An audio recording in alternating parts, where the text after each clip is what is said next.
CRCSP, unindo ideias e vencendo desafios. Olá pessoal, tudo bem? Meu nome é Bruno Cruz, sou conselheiro do CRCSP, sou membro do Grupo de Diversidade e Inclusão, profissional negro, controller de uma das maiores empresas do segmento de educação infantil do Brasil e da América Latina. Estou para falar aqui para vocês um pouquinho sobre o nossa divulgação do dia 20 de novembro, na Semana da Consciência Negra, em que nós tivemos uma live ao vivo no YouTube, no canal do YouTube do CRCSP, no dia 20 de novembro, que aconteceu às 16 horas. Quero que vocês deem uma olhada, assistam essa live que foi super interessante. Nessa live contamos com alguns painelistas convidados de forma externa, como por exemplo o Anderson Nunes, que é um empresário e líder de finanças do setor de serviços, Cléucio Santos Nunes, professor de Direito Tributário da Universidade Católica de Brasília, professor Dr. Edivaldo Brito, que é advogado, tributarista, ex-prefeito de Salvador, na Bahia, e atualmente vereador. Inclusive, o senhor Edivaldo foi o primeiro prefeito e o único prefeito negro da capital baiana. José Roberto dos Anjos também participou, em que ele é empresário, consultor e diretor do Sindiconte, uma das maiores entidades de representação do estado de São Paulo. E tivemos como moderadores Rosângela da Costa Menezes, conselheira do CRCSP, empresária contábil, uma conselheira nossa negra e que tem uma alta e uma boa qualidade de representatividade junto conosco. E eu como moderador, em que pude administrar e conversar com essas diversas pessoas sobre o que é ser negro no Brasil. E ser negro no Brasil representa 56% da população brasileira, né? Mas também representa alguns índices que não são muito interessantes. Entre eles, no primeiro e segundo trimestre, segundo o CAGED de 2020, por conta da pandemia causada pelo Covid-19, aproximadamente 64% dos negros foram desligados das empresas. Isso significa que, de cada 10 pessoas desligadas, 6 eram negras. Então, chama muita atenção essa estatística, que é uma estatística perigosa e que coloca num maior nível de exclusão a população negra no Brasil, né? É importante também reconhecer que nesse período nós tivemos avanços em relação à população negra, em relação à sua representatividade, principalmente na questão da representatividade política, com o aumento de mulheres e homens negros candidatos, primeiramente, e segundo, que foram eleitos nas prefeituras das principais cidades do Brasil. Chama atenção também alguns trabalhos de diversidade que estão sendo feitos em algumas empresas, né? Entre elas, podemos chamar a atenção 2 grandes empresas varejistas e uma empresa de telecomunicações que abriram vagas para processos de trainees seletivos especificamente para buscar jovens lideranças negras, trazendo maior empenho, maior qualidade na discussão de diversidade e inclusão. Esse painel, a gente dividiu essa apresentação em 3 grandes painéis, que primeiro, esses painéis tiveram como principal objetivo trazer assuntos relevantes e atuais sobre a sociedade brasileira que pudessem contribuir e ajudar os telespectadores ou os espectadores do YouTube a terem uma visão um pouco mais atualizada sobre o negro na sociedade com temas atuais, não só apenas discutindo sobre o passado negro, mas sim tendo um olhar muito mais prospectivo, um olhar de futuro sobre a sociedade brasileira. Por isso o nosso grupo é tão diverso, por isso que os nossos painelistas, por exemplo, o Anderson Nunes, empresário, o Cléucio, professor e advogado, o Edivaldo Brito, também advogado, e José Roberto, são pessoas que têm representatividade na sociedade brasileira e que, junto com os demais colegas, puderam distribuir esses 3 itens ou 3 painéis de forma muito clara e concisa.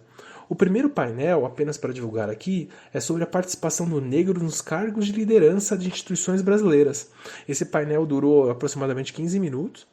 Tivemos um segundo painel sobre a crise financeira decorrente do Covid-19 e seus efeitos socioeconômicos na população brasileira. E um terceiro painel, muito interessante também, foi sobre negros e negras na política e na representação de órgãos de classes.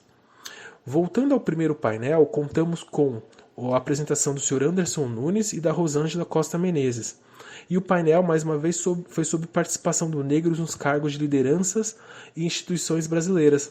Aqui nós podemos discutir de uma forma bastante concisa sobre a campanha que algumas empresas brasileiras e multinacionais estão tendo no Brasil, principalmente nos chamamentos aos processos seletivos de trainees, buscando jovens lideranças. Uma delas, e aí é pública a informação, é a Magazine Luiza, que teve no mês de setembro, agosto, um chamamento, foi super interessante porque a alta administração da companhia identificou que a representatividade de jovens negros ou de negros na liderança era muito pequena em relação ao número de negros no Brasil, que é de 56%.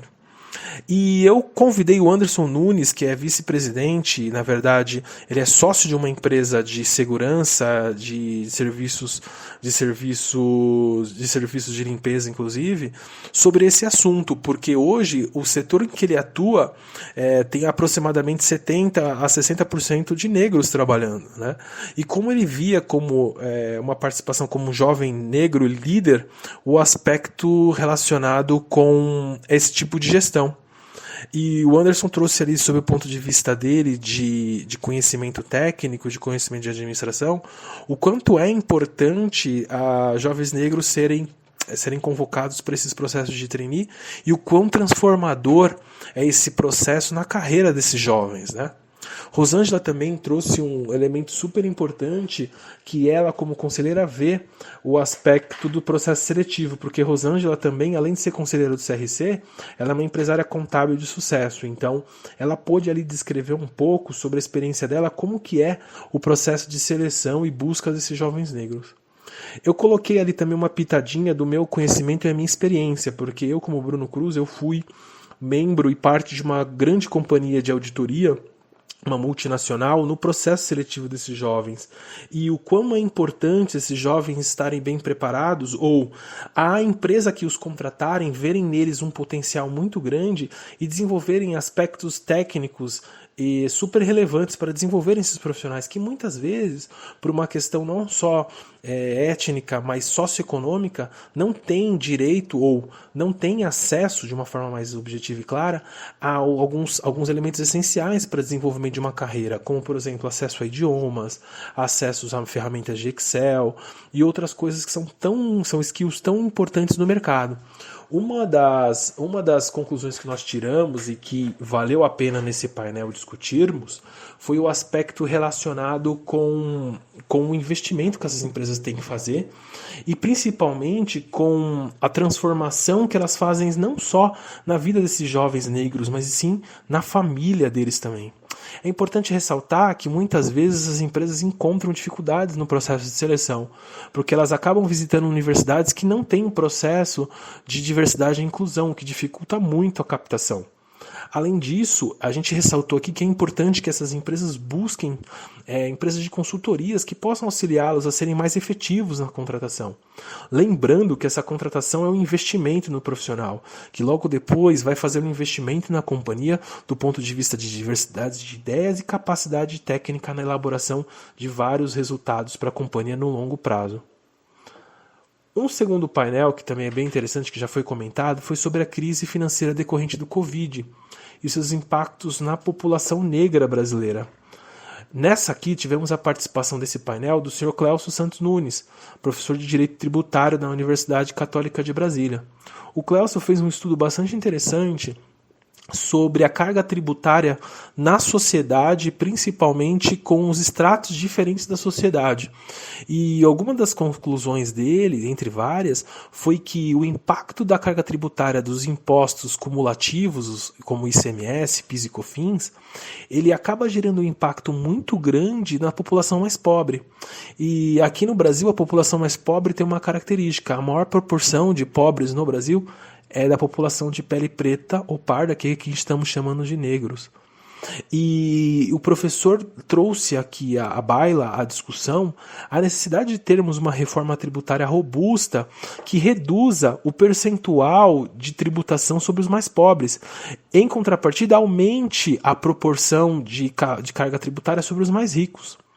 Isso é, hoje, no Brasil, os mais pobres pagam proporcionalmente mais impostos que os mais ricos, que acabam tendo uma maior potencialidade de acumular renda e aumentando a desigualdade social no nosso país, que já é tão agravada diante de vários fatores históricos. Né? Clécio chamou a atenção também, não só para o aspecto tributário, mas também para o aspecto político. Quando a gente fala do aspecto político, chama muito a atenção um próximo tema, que o terceiro e último tema foi sobre negros e negras na política e nos órgãos de classe. A representatividade no Brasil é algo fundamental. E nesse módulo nós tratamos com diversos painelistas. O senhor Edivaldo Brito, que foi professor, atual vereador em Salvador e o único prefeito negro da história de Salvador. José Roberto dos Anjos, que é um membro do Sindiconte. E o Clécio, que comentou no último painel, que foi sobre o Covid, mas também trouxemos ele a discutir também o aspecto de negros e negras na política, e a Rosângela como uma representante negra e uma nossa conselheira do CRC, que temos muito orgulho de tê-la também. E nesse painel, Edivaldo Brito trouxe uma importância muito grande na discussão, que é a luta perene que temos que ter de inserção do negro na política. E mais do que ter o negro na política, é ter o negro em cargos políticos de representatividade e ação. Porque nós sabemos que política se dá pela maioria numa democracia. Então, termos negros em maior quantidade e com voto e poder de voz nesses cargos se torna fundamental. O Clécio trouxe também uma percepção dele de representatividade, não só em órgãos políticos, mas em órgãos de classe também, para que a gente possa fazer políticas orientadas ao negro. O branco, inclusive, aí é a minha opinião, ele tem, claro, se solidariza-se com o negro, mas via de regra ele não consegue ter a visão, ou sentir, entre aspas, aqui na pele, a necessidade de mudanças específicas para grupos de risco, como o risco de morte, como o negro no Brasil, em relação a aspectos aqui de segurança pública. Né? A Rosângela trouxe um outro elemento fundamental, que é a necessidade do jovem negro, da mulher negra, se prepararem para exercer cargos políticos e serem bem-sucedidos, porque não basta apenas estar na política. O jovem ou a jovem negra precisam estar preparados para tomar decisões. E isso é fundamental, que o jovem ou a jovem negra estejam preparados por meio de níveis de educação. Lembrando, inclusive, que o Roberto dos Anjos, que é um membro do Sindiconte, chamou a atenção principalmente para a representatividade contábil desses profissionais. Para que eles possam se desenvolver, há necessidade de ter uma preparação intelectual muito boa, como junto ao branco, de forma que os dois possam, dentro de uma mesma plenária, dentro de um mesmo órgão de representatividade, tomarem decisões conjuntas e democráticas, principalmente. Cabe-se aqui algumas ressalvas muito importantes que valem. Aqui nessa apresentação, nós trouxemos 3 elementos fundamentais e atuais da situação econômica e social do Brasil. Mas a discussão ela é muito mais ampla. Em momento algum, nessa participação, nós tentamos resolver o problema do negro na sociedade brasileira. E as opiniões dos painelistas e participantes são deles, e não representam a participação e a opinião do CRC São Paulo. O CRC São Paulo, há um bom tempo, mais de 4, 5 anos, na verdade, há 5 anos, vem trabalhando a questão da diversidade. Inclusive, o nosso conselho é formado por 4 negros e a tendência é aumentar cada vez mais o número de participação de negros. Naturalmente, a gente pede para que a população negra vá ao CRC e se inscreva para que seja parte do conselho futuramente.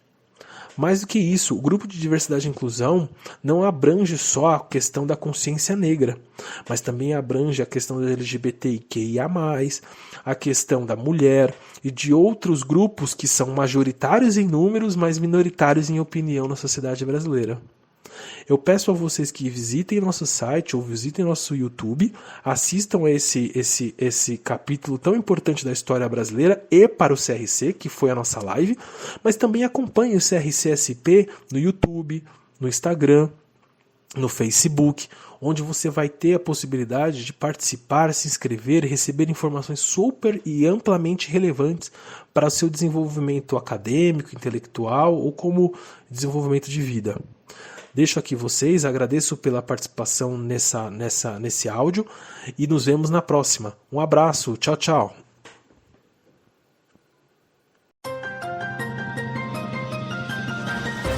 CRCSP, unindo ideias e vencendo desafios.